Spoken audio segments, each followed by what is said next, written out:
ஆண்டவர் உங்களோடு இருப்பாராக. யோவான் எழுதிய தூய நற்செய்தியிலிருந்து வாசகம்.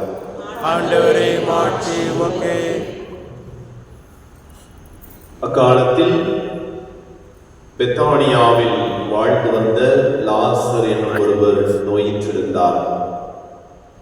அவ்வூரில் தான் மரியாவும் அவருடைய சகோதரியான மார்த்தாவும் வாழ்ந்து வந்தனர். இந்த மரியாதான் ஆண்டவர் மேல் நறுமணம் தைலம் பூசி தமது கூந்தலால் அவரது காலடிகளை துடைத்தவர். நோயிற்றிருந்த லாசர் இவருடைய சகோதரர். லாசரின் சகோதரிகள் இயேசுவிடம் ஆள் அனுப்பி, ஆண்டவரே, உம் நண்பன் நோயிற்றிருக்கின்றான் என்று தெரிவித்தார்கள். அவர் இதை கேட்டு, என் நோய் சாவில் போய் முடியாது, கடவுளின் மாட்சி விளங்கவே இவன் நோயுற்றான். இதனால் மானிட மகனும் மாட்சி பெறுவார் என்றார். மார்த்தாவிடம் அவருடைய சகோதரியான மரியாவிடமும் லாசரிடமும் இயேசு அன்பு கொண்டிருந்தார். லாசர் நோயற்றிருந்ததை கேள்விப்பட்ட பிறகு தாம் இருந்த இடத்தில் இன்னும் 2 நாள் அவர் தங்கினார். பின்னர் தாம் சீடரிடம், மீண்டும் யூதேயாவுக்கு போவோம் வாருங்கள் என்று கூறினார். அவருடைய சீடர்கள் அவரிடம், ரபி, இப்போதுதானே யூதர்கள் உம்மை கல்லெறிய முயன்றார்கள், மீண்டும் அங்கு போகிறான் என்று கேட்டார்கள். இயேசு மறுமொழியாக, பகலுக்கு 12 மணி நேரம் உண்டு அல்லவா? பகலில் நடப்பவர் இடரில் விழுவதில்லை. ஏனெனில் பகல் ஒளியை பார்க்கப்படுகிறது.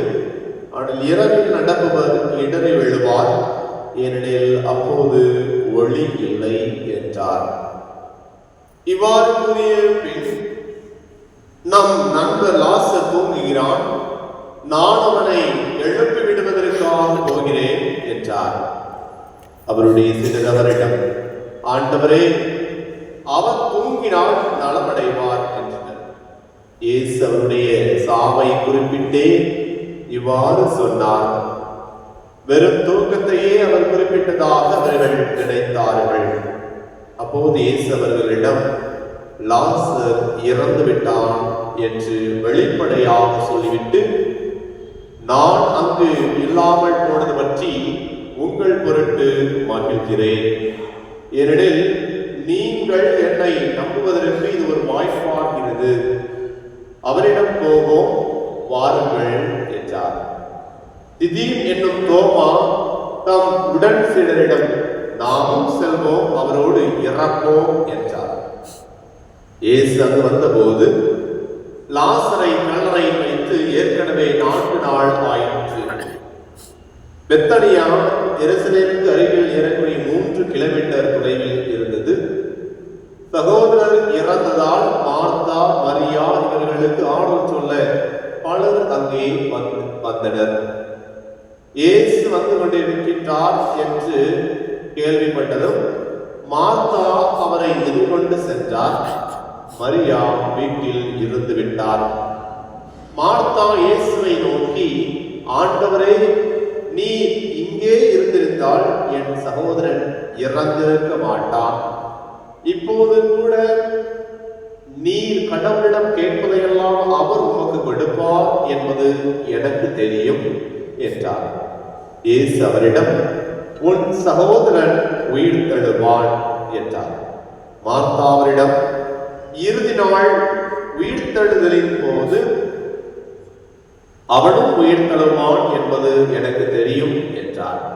இயேசு அவரிடம், உயிர்த்தெழுதலும் வாழ்வும் நானே. என்னிடம் நம்பிக்கை கொள்பவர் இறப்பினும் வாழ்வார்.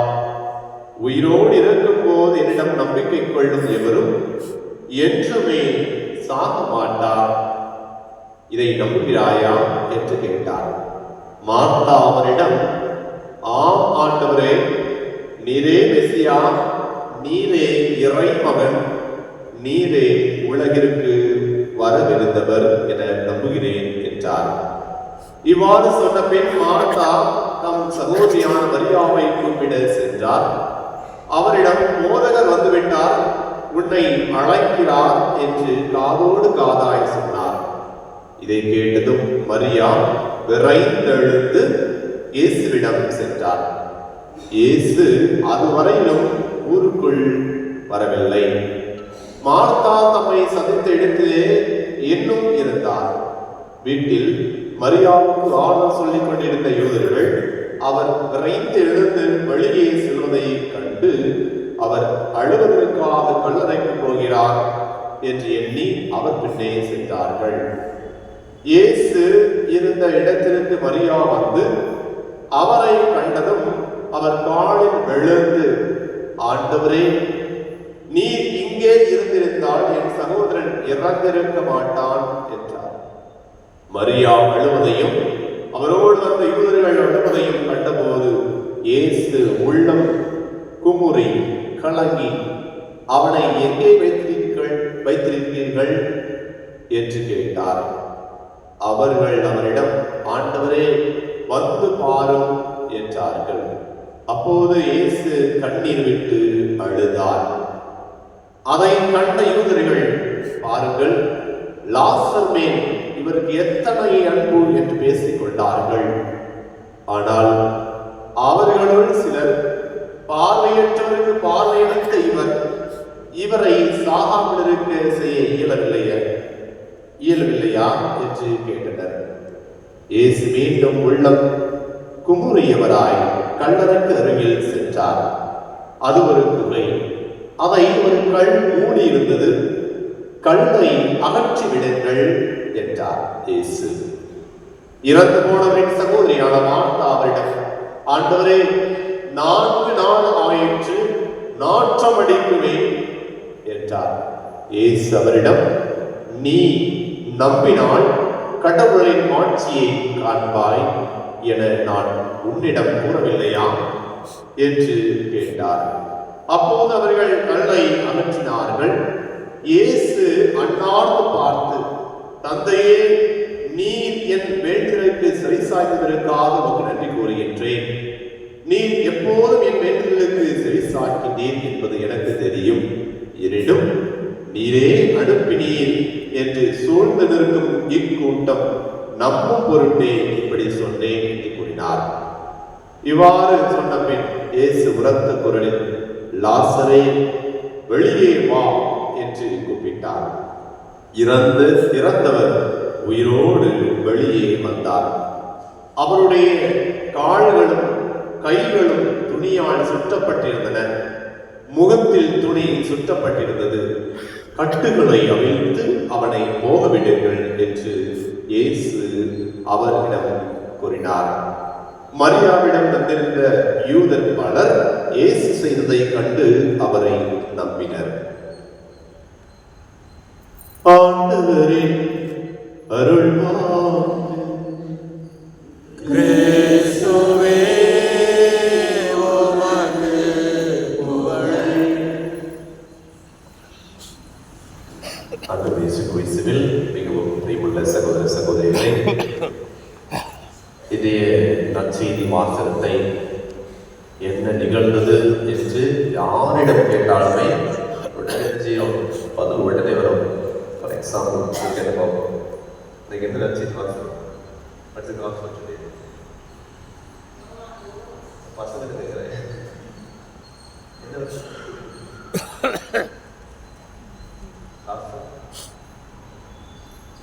உள்ள இருக்குது, வெளியே வர மாட்டேங்குது. லாசர் வந்து ஆண்டவர் இயேசு லாசரை எழுப்பி விட்டார். உங்கள்கிட்ட ஒரு கேள்வி, லாசர் உயிர் தெழுந்தாரா? லாசர் உயிர் தெழுந்தாரா? எத்தனை பேர் சொல்றீங்க லாசர் உயிர் தெழுந்தாரு? பாருங்க, லாசர் உயிர் தெழுந்தாரா? இல்லை, சிஸ்டர் சொல்லிட்டாங்க இல்லை, லாசர் உயிர் தரல. லாசர் உயிர் தெழுந்தாரா? உயிர்த்தெழுதல். ஒரு நாள் சொல்றாங்க இல்லை, அன்புக்குரியவர்களே, லாசர் உயிர்த்தெழுதல் எழுப்பப்பட்டார். ரெண்டு வித்தியாசம். உயிர்த்தெழுதல் ஆண்டவர் இயேசு கிறிஸ்து மட்டும்தான் உயிர்த்தெழுதல் இல்லையா?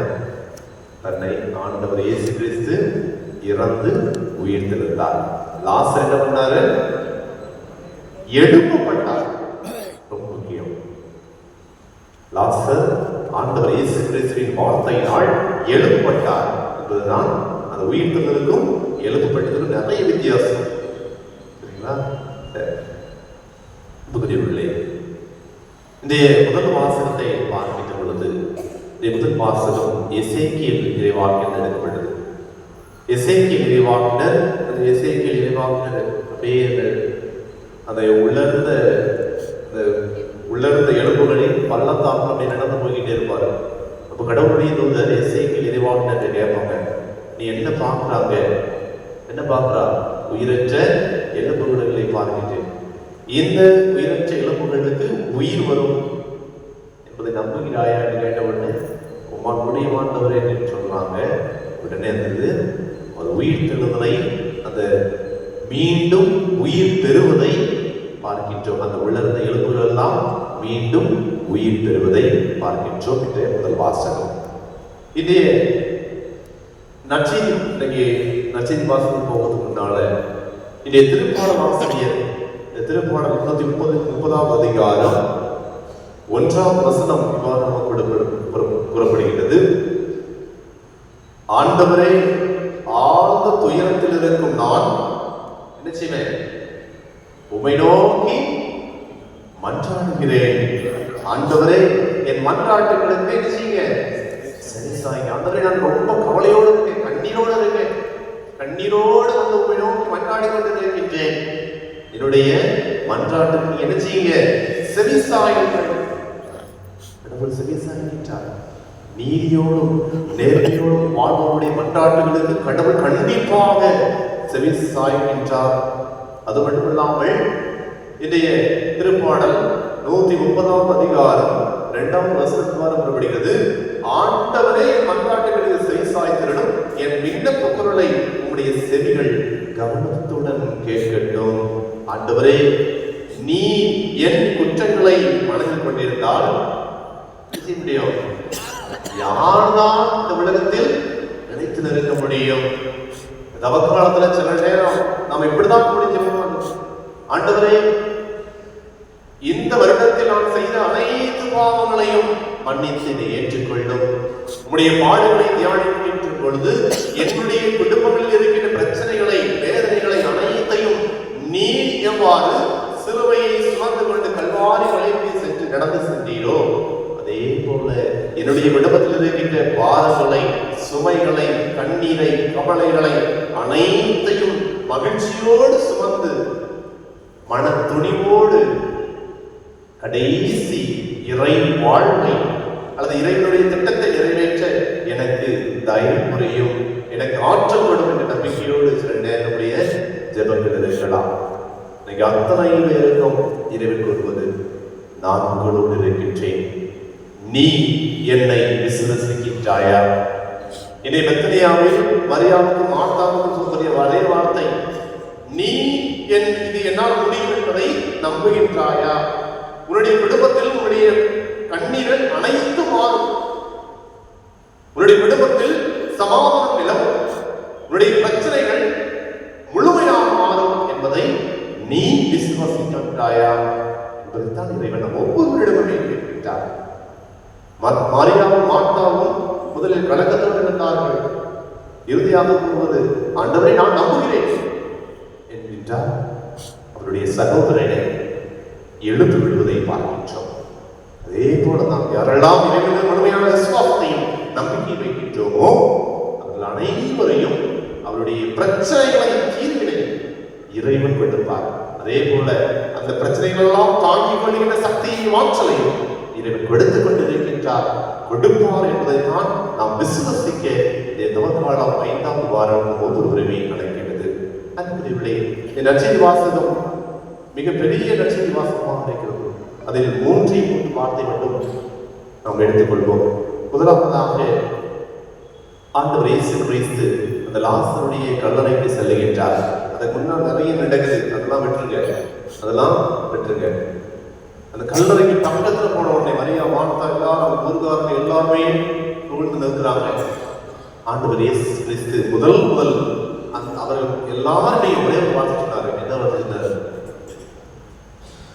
கல்லறைக்கு முன்னாடி நிற்கிறாரு, எல்லாரும் நின்றுட்டு இருக்கிறாங்க. ஆண்டவர் இயேசு கிறிஸ்து ஒரு வார்த்தை சொன்னாரு, நீங்க இது பண்ணுங்க. என்ன சொல்றாங்க? நேரம் ஆயிட்டு பார்த்து சீக்கிரம் படி. நினைச்சுங்க, நம்பிக்கையால முடிஞ்சாச்சு, நம்பிக்கையில முடிஞ்சாச்சு. ஒரு செயலை செய்ய சொல்றாரு ஆண்டவர் இயேசு கிறிஸ்து. அந்த கல் அடிச்சீங்க, சொல்லுங்க. அந்த கல்லறை இணைக்கிட்ட பெரிய கல்லை அடிச்சீங்க, நல்லுங்க. அதை எடுத்து விடுங்கள். ஏன் கடவுளால முடியாதா? உயிரை கொடுக்கவும் முடியுது, அந்த கல் எடுக்க முடியாதா? ஏன் எடுக்க சொல்றாரு? சரி, அது அப்படியே கேட்டு கொஞ்சம் முன்னால போகும். அந்த பாலை இடத்துல ஆண்டவர் இயேசு வார்த்தையை கேட்டு நிறைய பேர், ஒரு 5000 பேர் வந்திருக்காங்க. அங்கே சாப்பாடு இல்லை. அப்ப ஆண்டவர் இயேசு சொன்னாரு, சீடர் இருக்க, நீங்களே அவர்களுக்கு நினைச்சீங்க உணவு கொடுங்க, கொடுங்க, எங்ககிட்ட கொடுத்தாங்க, ஆசீர்வாதம் பெற்றாங்க. இன்னைக்கு அதே மாதிரிதான் அவளையோடு கண்டிப்பா வந்திருக்கிறோம். ஆண்டவர் உங்ககிட்ட இருந்து அதுதான் எதிர்பார்த்தாங்க. உங்களுடைய என்ன செய்ய, உங்களுடைய பங்களிப்பு கண்டிப்பாக இறைவன் நம்ம ஒவ்வொரு இடத்துல எதிர்பார்க்கின்றார். நம்முடைய பங்களிப்பு கடவுளால் இயலாத ஒன்றுமே கிடையாது. இருந்தாலும் நம்முடைய பங்களிப்பை இறைவன் எதிர்பார்த்துக் கொண்டிருக்கின்றார். எல்லா நிலைகளிலும், எல்லா அர்த்தங்களிலும் ஆண்டவர் இயேசு கிறிஸ்து கேட்பது, நீ நம்புகின்றாயா? உன்னில் இருப்பதை கொண்டு வா, கல்லை அகற்றிவிடு. ஆண்டவர் ஒவ்வொருவரும் எதிர்பார்த்து உங்களுடைய பங்களிப்பையும் எதிர்பார்த்துக் கொண்டிருக்கின்றார். நம்ம ஒவ்வொருடைய பங்களிப்பையும் இறைவன் மாட்சிப்படுத்த வேண்டும் என்றால், ஆசீர்வாதம் நமக்கு வேண்டும் என்றால், நாம் முதலில் நம்முடைய பங்களிப்பை இறைவனிடம் கொடுக்க வேண்டும். நான் ஒண்ணுமே பண்ண மாட்டேன், எனக்கு என்ன வேணும்? ஆசீர்வாதம் வேணும் அப்படின்னு சில நேரம் நினைக்கிறோம். கண்டிப்பாக புகழ்களை நாம் பிறரை மன்னிக்கின்ற பொழுது இறைவன் நினைச்சுவாரு, நம்முடைய பாவங்களையும் மன்னிப்பார். நாம் பிறரை அன்பு செய்கின்ற பொழுது இறைவனுடைய அன்பை நாம் உணர முடியும்.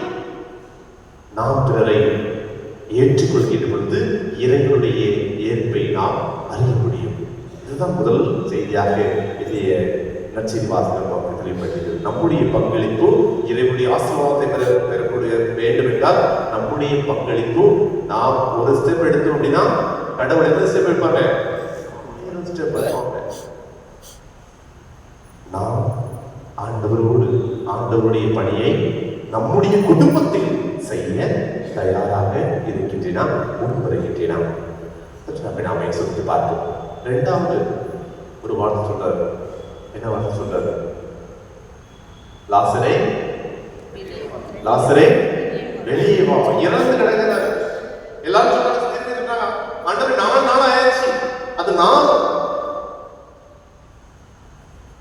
யூதர்கள் சட்டப்படி 3 நாள் அந்த உடலுடைய ஆவி எங்க இருக்கும்? அந்த உடலோடு இருக்கும். 4வது நாள் ஆயிரும், அது அந்த உடலை விட்டு வெளியே போயிடும்.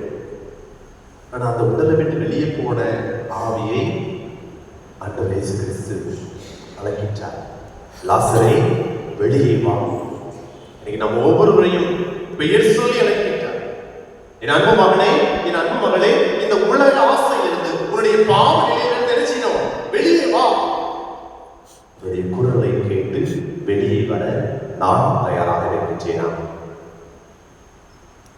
மூன்றாவதாக மக்கள் ஒன்று சொல்றாரு. என்ன சொல்றாரு? லாசர் அப்படியே வெளியே வராரு. வெளியே வந்தோடனே ஒன்று சொல்றாரு மக்கள்கிட்ட, நீங்க என்ன செய்யுங்க? கட்டுகளை என்ன செய்யுங்க? அவிழ்த்து போடுங்க. லாசருடைய கட்டுகளை. பிள்ளை, சில நேரம் நம்முடைய குடும்பத்தில் அல்லது நம்முடைய சமூகத்தில் யாராவது நல்லா குடிச்சிட்டு அந்த எல்லா கொடி நோயை விட்டு திரும்ப வருகின்ற பொழுது நாம் அவர்களை ஏற்றுக்கொள்கின்றோமா? மன மகிழ்ச்சியோடு குடும்பத்துல ஏதோ ஒரு பிரச்சனை, கணவன் மனைவி பிரச்சனை, சமாதானமான பிறகு அவர்களை முதலில் ஏற்றது போல திரும்பவும் ஏற்றுக்கொள்கின்றோமா? எதைதான் எனக்கு எதிர்பார்க்கின்றார்? பாவத்திலிருந்து வெளியே வந்தாச்சு, நாம் அவர்களை பிறரை ஏற்றுக்கொள்கின்றோமா? பிறரால் நாம் ஏற்றுக்கொள்ளப்படுகின்றோமா? எதிர்படிபடியாக துயாவின் வல்லமை கேட்போம். துயாவின் வல்லமையினால் இறைவனுடைய பங்காளர்களாகவும் இறைவனுடைய பணியை செய்பவர்களாகவும் இறைவனுடைய வார்த்தையை கேட்டு அதன்படி நடப்பவர்களாகவும் என் ஆண்டவர் என்னோடு உடனிருக்கின்றார் என்பதை உணரக்கூடியவர்களாகவும் இறை சித்தத்தை இந்த உலகத்தில் நல்ல காரியங்கள் செய்து இறைவனோடு இணைந்திருக்க இறைவன் ஒவ்வொருவருக்கும் அருள் தர வேண்டும் என்பதற்காக இந்த திருப்பலியில் சிறப்பாக ஜெபிப்போம். இதனுடைய ஆசீர்வாதம், இதனுடைய அருளும் நமக்கும் நம்முடைய குடும்பத்திற்கும் எப்போதும் இருப்பதாக.